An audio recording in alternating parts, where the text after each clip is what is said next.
Welcome to The Explainer. Today, we're diving headfirst into one of the deepest, most mind-bending mysteries out there, consciousness. I mean, what is this inner world we all live in? This constant stream of thoughts, feelings, and sensations? To even get started, you have to appreciate the one question that lies at the heart of it all. And this quote from philosopher Patricia Churchland just nails it, doesn't it? Out of meat, how do you get thought?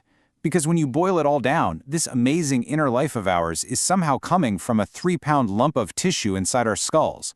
How does that meat create the experience of seeing the color red, or the feeling of happiness, or the memory of your childhood? That right there is the grandest question. Okay, so to even start to wrap our heads around an answer, we first have to map out the intellectual battlefield. For centuries, this entire debate has been shaped by two huge, totally opposite ideas. And this philosophical split, it really defines everything else we're going to talk about. On one side, you've got physicalism. The basic idea here is pretty straightforward. The mind isn't some separate, spooky thing. It's just what the brain does. It's all a physical process. But then on the other side, you've got dualism. And this view says, no, the mind, our consciousness, is something non-physical, something totally different from the brain it's connected to. So let's dig into physicalism for a second. If you're a physicalist, there's no ghost in the machine. Your thoughts, your hopes, your sense of you-ness, it's all, at the end of the day, brain activity. It's neurons firing, it's biochemistry, it's all explainable by the laws of physics. It's a view that fits really nicely with how science generally tries to explain the world, right? In purely material terms.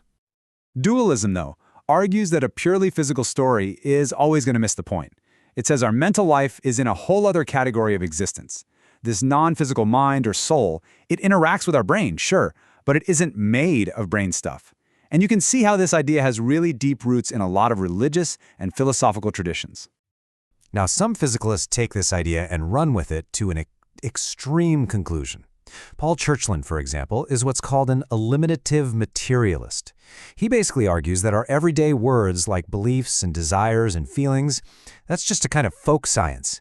He thinks that once neuroscience gets good enough, we'll just throw those terms away, kind of like how we stop talking about demons being the cause of diseases. But dualists like Richard Swinburne push back, and they push back hard. For him, if you leave the soul out of the picture, you are fundamentally failing to describe reality. You might explain the wiring of the brain, but you're missing the most important thing, the actual person who is having the experience in the first place. So you have this huge, seemingly unbridgeable gap between these two camps. And that's led a lot of thinkers to step back and ask, are we even asking the right question? What if this is a false choice? Maybe the real answer is somewhere else entirely, in a way of thinking we haven't even really grasped yet. All right, so let's put on our physicalist hats for a minute. If consciousness really is just the brain doing its thing, well, how are scientists trying to crack that code? Where in all that wiring and firing is the spark of our inner world? And the first thing to get is that physicalism isn't just one single idea. Think of it more like this huge, sprawling research program with tons of different approaches. You've got some scientists looking at specific circuits in the brain, others are looking at brain-wide electrical fields, and some are even trying to model the whole thing with computers. It's this massive multi-front attack on the problem. And here's a really cool example of what that looks like in practice. The Nobel laureate Gerald Edelman, he proposed that consciousness isn't in any one spot. Instead, it emerges from a process. He talked about re-entrant signaling, which is basically different parts of the brain being in a constant looping conversation with each other. This integrated, chaotic, ever-changing storm of activity, he called that the dynamic core. And for him, that is our single, unified experience from one moment to the next. But you know, as the search inside the brain goes on, some thinkers have started to wonder, what if we're looking in the wrong place entirely? What if trying to find consciousness inside the brain is like trying to find the internet inside your laptop? What if the brain doesn't create consciousness, but maybe tunes into it? And this is where we get to panpsychism. Now, this is a bit of a mind-bender. The idea isn't that your chair is thinking about its day. It's way more subtle. It's the theory that a very, very basic form of experience is a fundamental property of matter itself, kind of like mass or electrical charge. So complex brains like ours don't invent consciousness out of nothing. They just amplify and organize this property that's already woven into the fabric of the universe. And if you thought that was wild, check out idealism. This theory flips the entire script. For an idealist, consciousness isn't in the universe is in consciousness. Mind is the fundamental stuff of reality. And the physical world, this table, the stars, everything, it's all just what a cosmic mind looks like from the inside, an appearance within consciousness itself. So this is the crucial distinction, right? For panpsychism, the physical universe is the basic reality, and consciousness is a property of all that stuff. But for idealism, mind is the basic reality, and all the physical stuff is just how that mind appears to itself. It's a subtle difference in wording, but it's a completely different way of seeing all of reality.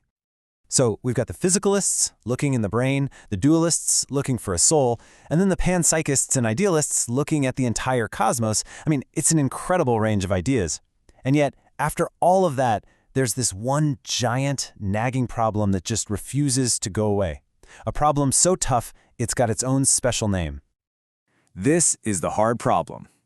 Look, scientists can figure out how our eyes process wavelengths of light and send signals to the brain. That's a relatively easy problem. The hard problem is, why is all that processing accompanied by the private inner experience of seeing the color red? Why isn't it all just dark, silent information processing? Why does it feel like something to be you?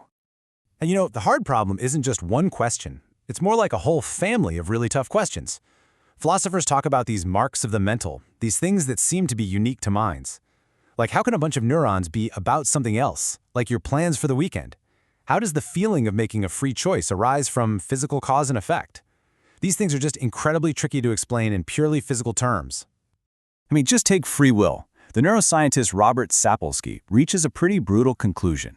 He argues that, look, if our brains are just biological machines that follow the laws of physics, then every single choice you've ever made was determined by the chain of events that came before it. From that point of view, our powerful feeling that we are free to choose, well, he says, it has to be an illusion.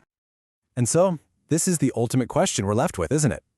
Are we just a sophisticated biological machine that has evolved this complex illusion of an inner self? Or is our own awareness a tiny glimpse of something fundamental to the cosmos itself, a feature of reality we are only just beginning to discover? The search for the answer is still on, and it really is the grandest question of all.